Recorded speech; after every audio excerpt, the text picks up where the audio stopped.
So we're going to talk about the ease with which we get offended today. And I know I'm just talking to myself, right? Like none of us experience that. Not. We all do. Just a couple of weeks ago, I was driving with a friend. We're heading down I-17. And we're in kind of the outside lane. And this car wants to merge in. Of course, the car squeezes in front of us without signaling. Now, I'm in the co-pilot seat, right? And I can see my friend, the driver, getting a little torqued over this, right? Right? But we keep driving on, and it's like the car in front of us saw that, understood it, intuitively knew what so without signaling, they pull right back out and they merge off. I don't even know why they got into our lane. And now my friend, the driver, is clearly offended by what's going on, right? So now it's the hands off the steering wheel doing this. I'm not sure if I should say something or not, but I want to be a good friend and just not say anything at all. We drive down a little further, maybe a mile or two, and we come across this slow-moving car in front of us. Now we're getting frustrated, right? Because there's no way to get out of that lane into the left lane because the other traffic's driving quickly. So my friend backs off a little bit and puts some space between us and the car in front. And as soon as there's a little bit of gap in that left lane, powers up on the accelerator and, without signaling, turns into that next lane. Almost clips the bumper of the car in front of us. We get past the car, and I don't think my friend thought the thoughts were coming out loud, but a comment was made about how old people shouldn't be on the road.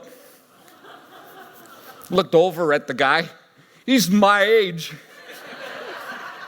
Now I really want to say something, right? But I'm a good friend again. I'm not going to do that. We drive down a little bit further, and now the GPS, Google Maps, tells us to merge off to get to the place where we're going. But the intersection is a little complicated, and I think my friend was so offended by what had happened that they missed the turn. And I knew what was going on, right? But I don't say anything because I'm scared at this point. I'm frightened to say anything because this is going to go bad. Our friendship's going to end. So we merge off and we get to the place where we're going, and wouldn't you know it, to add salt to the wound, there's no parking spot anywhere close to the building where we are. And now, face is red, and eyes are bulging, and my friend's choking the living life out of the steering wheel. And then, if it couldn't get worse, somebody pulls into a handicapped parking spot in front of us, and they don't have the handicap sticker on their vehicle. Could it get any more offensive than that? Apparently. We finally find a parking spot at the far end of the parking lot, and I was fine with not saying anything. And then I went ahead and I opened my mouth and I said, you know, Elf, maybe I should drive on the way home. Yeah. Okay, you need to know, none of that is true. Actually, what triggered the story was a week or so ago, Elf and I were driving, and I was driving. And Elfie thought it was appropriate to give me direction to a place I knew perfectly well where I was going. And guess what I was? Offended that she was just trying to be helpful. Oh, how easily we get offended, right? All of us do. I want to tell you something that is maybe ridiculous for you to think about. It might actually be offensive. You and I can choose to not be offended. It's a choice we make. Whenever we're offended, it's a choice that we make. Why do I say that? Well, being offended is actually not an objective reality. It's not objective. There's no measuring stick for offense and how large it is. If offended is an internal response based on incomplete information, misinformation, and even no information at all, and the way we interpret it creates offense in us. Being offended is all around being presumptive and assumptive, making presuppositions and assumptions. To presume something, I might have mentioned this last weekend around humility. To presume something is to come to a conclusion based on a little bit of evidence, but the conclusion is bigger than the evidence. To assume is to come to a conclusion without any evidence. To just make up a story based on what we think. Give you an example. You do this really benevolent thing for your senior in high school. You buy him or her a brand new iPhone XS, $1,000 phone, because you want to do something nice for them. A couple of weeks into the school year, they come home, go through the door, and head right to their room, apparently to do homework. But you know that couldn't possibly be right, right? And so you start to think, well, there's something wrong. They must be sick, or maybe they broke up with their boyfriend or girlfriend, whatever it is, and you go into their room and you talk to them. They don't want to talk to you. But you're persevering enough as a parent and loving, and you want to find out what the problem is. And finally, what they tell you is, I dropped the iPhone today and it wrecked it. Like it's shot, it's done. And because offense is a objective thing, or so we think, our first response is, I am so offended by gravity. No, we don't. We go, I am so offended by you.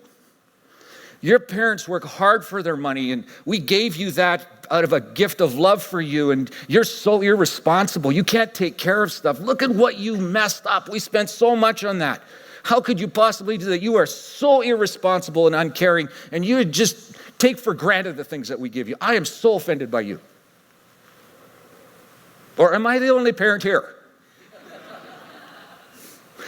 If we were totally honest with ourselves and self-aware enough, probably what we should say is, I'm about to make up a story about you because I assume something and I presume some things about you that you probably were uncaring, that the fact that we gave you that $1,000 phone didn't really matter to you. And I'm making this up and I haven't even heard your story yet.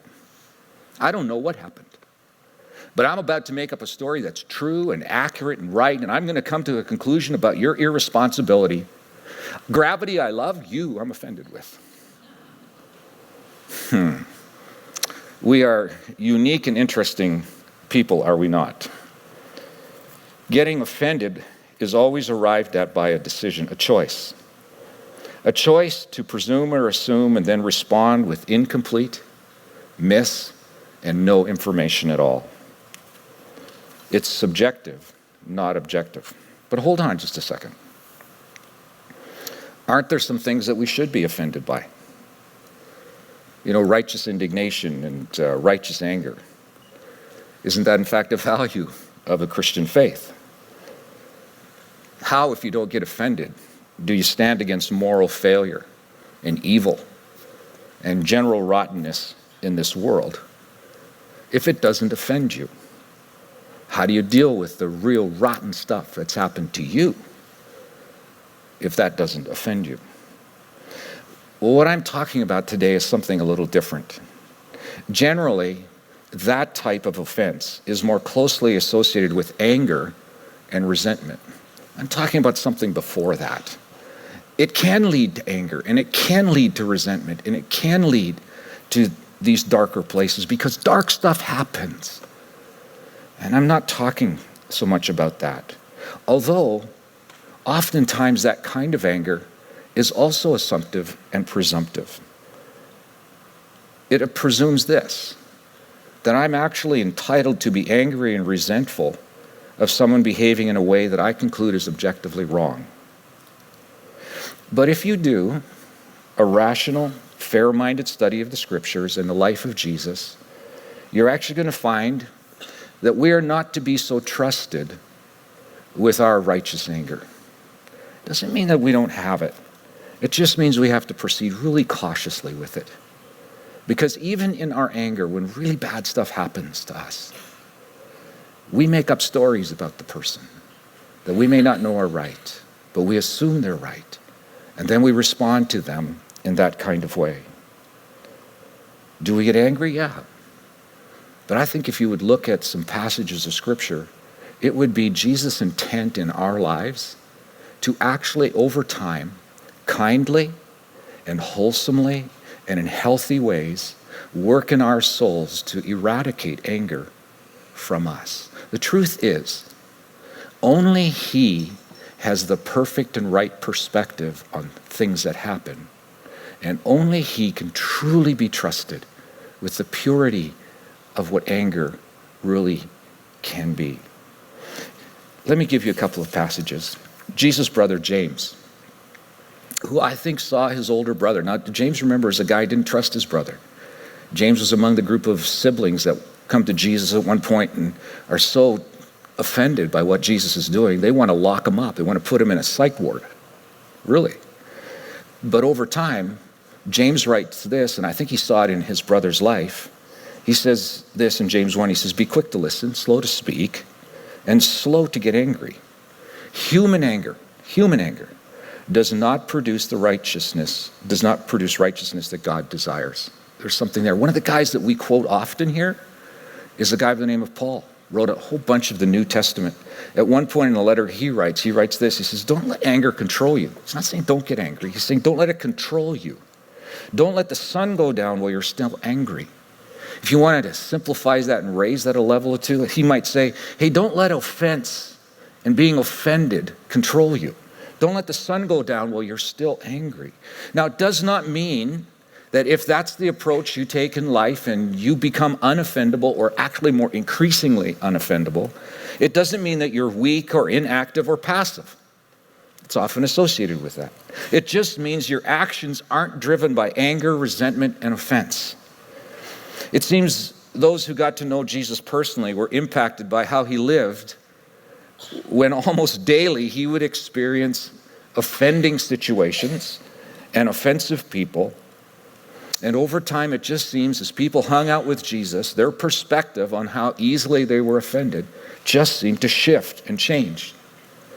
Last week, we talked about the principle of displacement. The more time we just hang out with Jesus, like time every day, in the best time of our day, every week, throughout the month, throughout the year, and then stack years and years onto that. Just add them up over the course of many decades. The longer, more intimately, more intentionally we spend time with Jesus, a mysterious and wonderful thing takes place. His Holy Spirit, who indwells those who have said yes to him, actually begin to shape their thinking, begin to shape their character, begin to shape their responses. And lo and behold, over time, a displacement happens. His character overtakes our will. And we respond the way he would respond in those situations. So this morning, I'd like to just look through a couple of incidents that the scriptures, New Testament scriptures, teach us about, where Jesus finds himself in potentially offensive situations where he could easily be offended. And yet he chooses a different path. And maybe just by sitting with him for a few minutes today, we could let his character displace how we view how easily we are offended. So here's the first incident. It's from Luke chapter 7. I'm not going to read the whole story. Let me summarize it for you. Luke tells us that there's a point in time where one of the religious leaders of Jesus' day, a religious scholar and theologian, invites Jesus over to have dinner at his home. And Jesus accepts the invitation. I wonder if Jesus wasn't smart enough, wise enough, maybe skeptical even to some degree, to go, I wonder what this is all about. I know about these guys. I know that they don't like me. I know they're offended by me. I know they say things about me. They talk about me behind my back and they're trying to take me out. This is just who they are. And yet, what does Jesus do? He moves toward the one who is offended by Jesus and does offensive things that offended people do. And maybe therein lies a bit of a clue how Jesus deals with people who potentially offend him. He moves toward them. Not to correct them and straighten them out and get them right or show them their error, though he will do that. There's something about how he engages people who could so easily offend him, and yet he moves toward them. So Jesus accepts this invitation for dinner from Simon, and he shows up, and it doesn't take long into the story to realize there's tension in the room. Realize really early on that Simon is offended by Jesus. You know how we know that? Because typical Middle Eastern hospitality and courtesy would be that as Jesus or a friend arrives at your home, you would open the door, greet them with a kiss on each cheek, provide them a basin and a pitcher and maybe a towel to wash their open-sandaled, dirty feet in their hands, and then you would give them a vial or a container of olive oil to moisturize their face and their hands, and it was just common courtesy. It's just what you did. Simon does none of that stuff. It almost appears brashly, as if to make a point with Jesus, how offended he is with what Jesus is doing and who he is. He just ushers Jesus in without doing any of that, seats him down at a low-standing table on a cushion, just to bypass all that. So, Jesus, I can show you just what I think of you. Dinner begins, and don't know how far through dinner, but something really odd happens. Partway through dinner, a woman with a really dubious, well-known reputation and moral character, in fact, the wording of the text would suggest that she was a street prostitute, bursts into the room. Now, that's offensive in itself culturally, but it just gets worse from here. She comes around the table where Jesus is seated, probably on a cushion, legs tucked underneath him, feet out behind him. She comes around and she kneels at his feet and she begins to cry. Actually, the text says she wept, and her tears wet Jesus' feet, and then she takes her unbraided hair, also a cultural no-no, and she begins to wipe his feet, dry his feet with her tears, and then she does this unthinkable thing, and there's this sucking sound in the room of horror as everyone gasps. She takes out a vial of perfume and pours it over Jesus' feet. If you can imagine the scene, actually imagine that happens at your next family get-together. There's an interesting picture. Simon, of course, can't believe what is happening, because if Jesus thought like he did, and certainly Simon thought about this the right way, this was unacceptable. That not only would this woman come into a dudes-only dinner, but then she would do what she did. It's as if Jesus doesn't understand what's going on. Somehow he's naive. He doesn't catch what's really going on. For her to touch his feet, for her to weep over them and dry them with her hair, and then the calling card of the prostitute was to use the perfume in a seductive way. And Jesus, I can imagine Simon saying, like, don't you get it? This is so offensive, Jesus, what she's doing. I'm offended. You should be too. Like, don't allow this. Stop her. What's wrong? I'm right. I've got a good picture of this. And this is how Jesus responds. It's as if he wants to talk with Simon about this, but he's going to do it in a way that's gentle, in a way that an offended person typically doesn't respond. He just tells Simon a simple story. I think in a hope that Simon would rethink the reasons for his offense. Jesus tells a story about two guys, very simple story. Two guys that borrow some money. They can't pay it back. Turns out that one of the guys owes about a month or so of salary, almost 2 months of salary, and the other a year and a half of salary. And the guy that they borrowed money from, of all things, decides to just forgive their debt, write it off, take it off the books, let him go free. And that's the end of the story. It's really just a sentence or two. And then Jesus asks Simon this question, which has an obvious answer. He asks Simon, Simon, who do you think experienced more joy or forgiveness? The one who had a great sum of money canceled or lesser sum? To which Simon gets it right. We all would. Of course, the person with more. And now Jesus makes his point. Simon, when I came into your home, you acted like I had offended you. You treated me with uncommon discourtesy. You have presumed and assumed some things about me, and as a result, you have concluded that I must be, I don't know, maybe I'm a threat to you. Maybe my claims about myself and how I practice my faith bother you. You've never told me. I don't know. Maybe my claims about myself are troublesome to you. Something I am or maybe I've done or said really irritates you, and you have concluded that I'm wrong and I deserve to be rejected. But Simon, we've never actually talked. We've never sat down and had a conversation. You don't really know me, and I may not know you. You did not do me the common courtesy of greeting me with a kiss or providing water or oil. You didn't.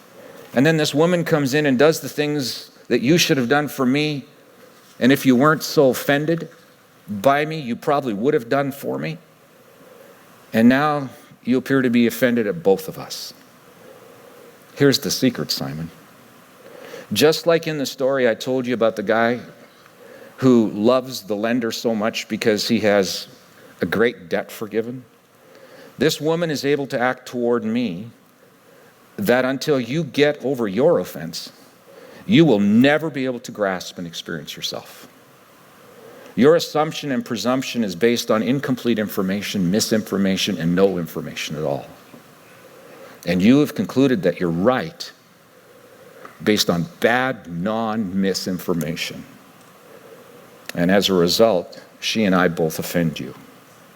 Listen to what Jesus says in Luke in this conversation. Jesus says, I tell you, Simon, her sins, and they are many, have been forgiven. So she has shown me much love. But the person who's forgiven little shows little love. What's he saying? If we put it in the offended language, I think he might say, you might be easily offended by little simple things because you don't know how offensive you've been and what you have been forgiven of. So Simon, stop for just a bit. Evaluate your own offense prior to looking at someone else and being offended by them. Do not assume you're right necessarily. Do not assume your perspective is correct about yourself, that you are justified in your offense. You may not be. You might think you're dead right and the circumstances appear to be, and so you make an assumption, or you may have no information and you make a presumption. So, come on, man. Think about yourself, first of all, in this. One of the reasons, according to Jesus, that we take offense so easily and quickly and over small matters is that we have such short-term memories of all the offenses that we have committed and how we have been forgiven. Presumption and assumption that leads to offense cannot coexist with forgiveness. You see, our natural immediate perspective is that we're right in our perspective. That is our starting point.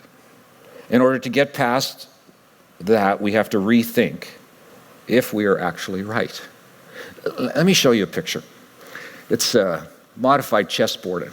Maybe look at the center picture here. How many of you would say the square marked by the A is darker in color than the square marked by B? Show of hands. Okay. Are you right? How confident are you that you're right? Just by me asking, you should start to question. Can I show you the picture? It's the same picture. They're exactly the same color. It's a perspective thing. We can be so right about something and yet so wrong. We can be partially right, but way wrong. And yet our starting point tends to be, I'm right. I have the right perspective. Even if we have no information, misinformation, or inadequate, incomplete information. And Jesus would say, that's not my starting point. I don't start there. Now, he's always right. And yet he would turn to Simon and he would say, don't check your correctness, check your heart. Check your memory. Because Simon, you're offended, not because of what happened, not because of what I did, not because of the woman.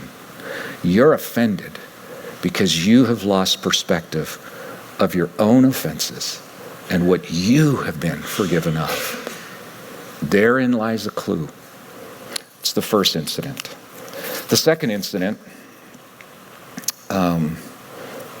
it always moves me. It's in the final hours of Jesus' life, and by now, he's been badly beaten up. He's had thorns pressed into his skull, and he's been beat with a stick and lashed with a cat o' nine tails. His back is lacerated open. He's been forced to walk up the Via Dolorosa carrying a timber on his shoulders that at some point he's just out of energy and life to do it. And someone carries it the rest of the way, taken outside the walls of the city to a hill called Golgotha, the place of the skull. That should be an indication. And there he's stripped naked. He's hung on a cross. And right around noon or so, late morning anyways, of that fateful Friday, he hangs there as a public spectacle, naked, near death. And there's a group of people gathered around the cross that day. Some of them are his mom and some other family and some friends who love him greatly and are grieved so deeply over what they see. We know there were some soldiers gathered there who are doing their dastardly deed on behalf of Caesar. And then there's another group of people who just hate Jesus. They've been so offended by him. They're there to mock him and curse him and throw rotten fruit at him or whatever forms of demeaning behavior they would have toward him. Luke tells us, as he recalls the account in Luke 23, he says, the soldiers gambled for his clothes by throwing dice. The crowd watched and the leaders scoffed. He saved others, they said. Let him save himself if he's really God's Messiah, the chosen one. The soldiers mocked him by offering him a drink of sour wine, and they called out to him, if you're the king of the Jews, save yourself.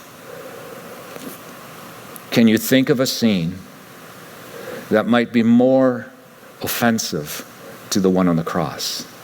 Could he be more offended at that moment? It's a horrible scene. And yet, this is what he says as he hangs from that cross. He says, Father, forgive them. They don't know what they're doing. Say what? They didn't know what they were doing? Of course they did. They knew they were hurling insults at him. They knew they were cursing him. They knew they were mocking this naked person in front of them. They knew exactly what they were doing. They knew they were throwing rotten tomatoes at him. They knew. Jesus, what do you mean, Father, forgive them? I get that because you're Jesus. But why? Because they don't know what they're doing? No. Jesus, forgive them because they're rotten, evil, terrible, horrible people. God, that's why you do it. What's he saying? He's saying my perspective of these people who are doing this to me, the maker of the universe, the God of all the heavens, the only lover of their human soul, who's here doing what I'm doing because I love them. He turns to them and says, Father, I'd really appreciate if you'd forgive them because I think highly enough of them. I don't think they know what they're doing. I think if they really understood who I was, if they knew what was happening in this moment of human history, I think they're good enough people that they wouldn't do what they're doing. Come on. Who can think so well of people given what they're doing? And therein lies another clue for us. We make up these stories that we're sure we know the other person's motive. We know why they did it and why they're bad and why their hearts are where they are. No, we don't. What if we started at another place and we said, I don't know why that person said that. I don't know why they do that. It offends me, I get it, but I don't know why. Maybe they're just really tired. Maybe they're hurt. Maybe there's some pressure, something else going on in their world that caused that response to me, and I'm not even the object of the response. But they're good people at the heart of who they are. I think if they really understood, if they had a picture of what they were doing and the effect it had on me and maybe some others, I don't think they would do that. Why can't we start there? Why do we have to go with our assumptions and our presumptions to that place where we make them villains? When Jesus, in a critical moment, says, Father, forgive them. They don't know what they're doing. You see, this is where this displacement idea comes in. If you and I will spend time alone with the one who can come up with that kind of thinking, to start with thinking the best, who can come along and go, hey, just a reminder, before you get offended at something someone does, look at your own offense. Do that. If you spend time with that person, that kind of thinking will begin to enter our thinking and will saturate our world. And over the course of time, it actually displaces our human natural response. Over time, be patient, be diligent, be intent. It's the wonderful displacement of his Spirit taking his character and infilling and infusing us. So that this week, I promise you, you might not even leave your seat before someone does something where that emotion of offense is going to come up. Maybe you're feeling it toward me right now. please think the best. Please think of your own. The day won't go by without an opportunity to deal with that. So what do?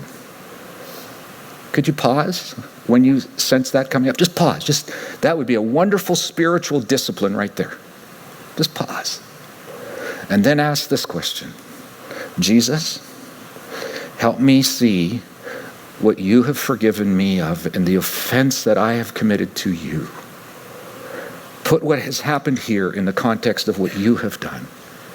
And maybe it'll change the context of this. Then you could whisper this prayer, Father, forgive them. I don't think they knew what they were doing. I don't think they really meant that. So just forgive them. That's my starting point. I'm going to think well of them to start with. You want to stand out in the world for Jesus? You don't have to stand on a soapbox and preach and read the scripture and do that stuff with people. Live increasingly unoffendably. You're going to be weird in this world. You're going to be odd. You're going to be different, but wonderfully attractive. Wonderfully attractive. Jesus, will you help us with this? You know how to do it perfectly. And of course, you're so much further down the road on this than we are here on earth. Our confident hope is one day we're going to be with you. We're going to see you exactly as you are, and then we're going to be like you. But between now and then, we want to be increasingly like you. We'd love for you and your ways and your thoughts to saturate our thinking, to hijack our natural human tendency. This idea of you infusing and infilling us with yourself as your spirit interacts with us is a wonderful thing. And so we want to take this long walk with you, Jesus, and walk deeply into your kingdom here on earth so that we would increasingly live unoffendable lives, increasingly think like you. So somehow, Jesus, we would be increasingly mistaken for you.